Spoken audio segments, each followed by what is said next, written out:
Ha, niye sustun Behli? Ne oldu sana? Hiç fikirleşirəm cavanlığımız müharibə dövrünə düşdü. Özü də elə hey mübahisə edirik. Gah deyirik qocalmışıq, gah da deyirik ki yox. Bir o qədər də qocalmamışıq, nəyin mübahisəsini eləyirik? Gençliğimiz bir də geri qayıtmayacaq.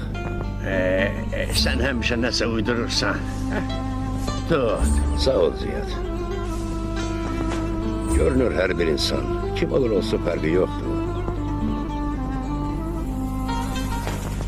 Ona yaxınlaşıb, bura baxaq, sən çoxdan qocalmısan deyənə kimi özünü çox cavan sayır. Başa düşmürəm, bu il sənə nə olur? İlk dəfə də o fikrə gəlirəm ki, sən demə biz əbədi deyilmişik. Çox təəssüf.